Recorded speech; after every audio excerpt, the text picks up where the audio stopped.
My reflection blinked. I didn't. I was standing in front of the mirror at 11:58 p.m., 2 minutes before midnight, and my reflection blinked, slowly, deliberately, while my own eyes stayed wide open, staring at me. I told myself it was a trick of the light, an optical illusion, exhaustion. I told myself that for exactly 2 more nights, until my reflection turned around and walked away from me, into the darkness behind the glass. And something else stepped into its place, wearing my face, and started walking toward me. My name is James Holloway. I was 37 years old when I made the worst purchase of my life. An antique mirror, black walnut frame, 6 feet tall, found it at an estate sale in Providence, Rhode Island, October 8, 2023. The sale was clearing the belongings of an elderly woman named Margaret Hale. She had lived alone in that house for 50 years. She had died alone in that house 3 weeks earlier. The mirror was in the corner of her bedroom, covered with a heavy black cloth. Every other item in the house was displayed, priced, tagged. This one was covered. I lifted the cloth to look at it. The glass was old, slightly imperfect, the kind of glass that distorts reflections very slightly, making them look just a fraction wrong, just a fraction deeper than they should be. The estate sale manager, a thin woman named Helen, appeared beside me immediately. "That one isn't for sale," she said. I asked her why. She looked at the mirror instead of at me. "Margaret covered it for a reason. We should respect that." I offered 3 times the asking price of anything else in the house. Helen took the money, but as I was loading it into my car, she grabbed my arm. "Don't look into it after midnight," she said. Her eyes were on the covered mirror in my trunk, not on me. "And whatever you see in the glass, don't respond to it." I drove home thinking she was eccentric, possibly superstitious, definitely unusual. I set the mirror up in my bedroom that evening, against the wall opposite my bed.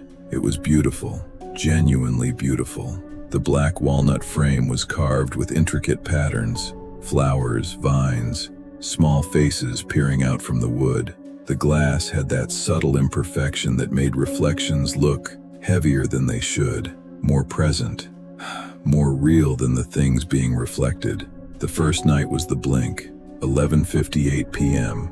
I had gotten up for water, passed the mirror on the way back to bed, glanced at my reflection. My reflection blinked. I didn't. I stood there for a full minute afterward, staring at my reflection. My reflection stared back, perfectly still, matching every movement I made, exactly as a reflection should, as if nothing had happened. The second night was the smile, 12:04 a.m. I had stayed up late deliberately. Part of me needed to know. I stood in front of the mirror, my face neutral, completely neutral, and my reflection smiled at me. Not a small smile, not a subtle curl of the lip, a full, wide smile, using my face, my exact face, while my real face was completely expressionless. I stepped back from the mirror immediately. The reflection stepped back too, the smile fading as I moved. Back to neutral, back to just a reflection, as if it hadn't happened, as if it was already pretending. I should have covered it then. I should have put it back in the car, driven it back to Providence, left it on Helen's doorstep. Instead, I went to bed and told myself tomorrow I would get rid of it. The third night was the worst, 12:17 a.m. I woke from a dead sleep. No sound, no movement, just suddenly awake, and I could see the mirror from my bed. In the darkness of the room, the mirror seemed to catch more light than it should, brighter than the room around it, like it had its own source of illumination.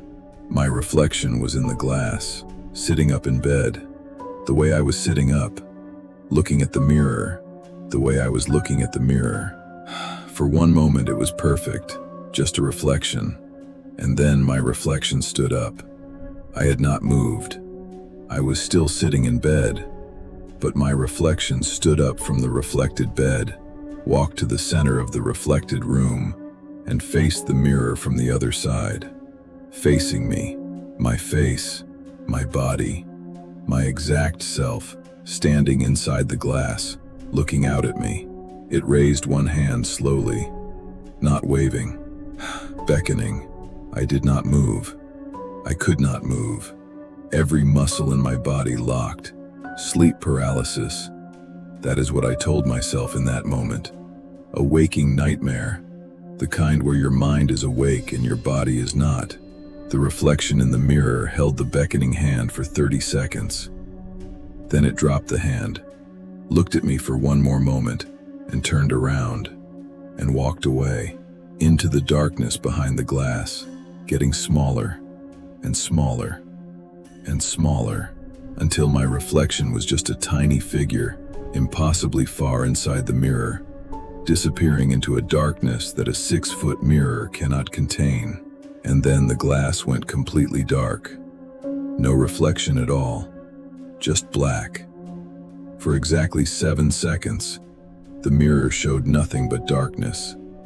And then something stepped out of that darkness, into the reflected room, walking toward the glass, toward me. It had my face, my height, my build, my hair, but the way it moved, the way it held itself, was not the way I move, not the way any person moves. It moved like something that had studied how I walk and was doing its best, but had never actually been human. It reached the glass, pressed both hands flat against the inside surface, and pressed its face, my face, against the glass, looking at me from inches away. Through the mirror, in the dark, I screamed. I don't remember screaming, but my neighbor knocked on my door at 12:24 a.m., asking if I was okay. I told her I was fine. I was not fine. I covered the mirror with a bedsheet immediately. I did not look at it again. I slept with every light on, in the living room, as far from the bedroom as possible. The next morning I called Helen, the estate sale manager. I told her what I had seen. She was quiet for a very long time. Then she said, "Margaret covered it in 2019, after her husband Harold died." I asked what that had to do with anything. Helen said, "Harold died in the bedroom, in front of that mirror." Margaret said that after he died, his reflection stayed in the mirror for 3 days, moving on its own. She covered it so she wouldn't have to see it anymore. But she told me that covering it didn't stop it from moving. She could hear it at night, the sound of something pressing against the inside of the glass, trying to get out. I asked Helen how long Margaret had lived like that, with the mirror covered, with the sound of something pressing against the glass every night. Helen said, 4 years. I put the mirror in my car that same morning, still covered. I drove it to a storage facility on the edge of town, paid for a unit in cash, left it there, padlock on the door, and drove away without looking back. That was 19 months ago.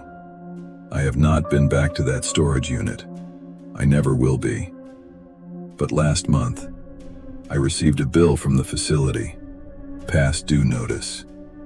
They had tried to contact me several times. At the bottom of the letter, a note from the facility manager. "We have received multiple complaints from adjacent unit renters. They are reporting sounds coming from your unit at night. A persistent sound, like something repeatedly striking the inside of a surface. Please contact us to resolve." I did not contact them. I let the unit go to auction. Whatever they find inside, I hope they don't remove the cover. I hope they don't look at the glass after midnight.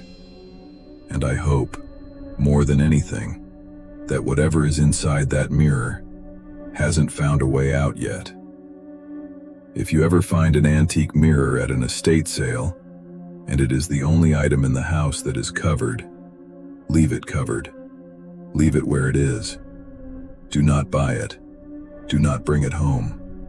And whatever the seller tells you, listen to them. Because some things are covered for a reason. And the reason is that what is inside is still trying to get out. Sleep well. And if stories like this keep you up at night, you are not alone. Subscribe for more horror stories. Every week, new story, new nightmare. See you in the dark.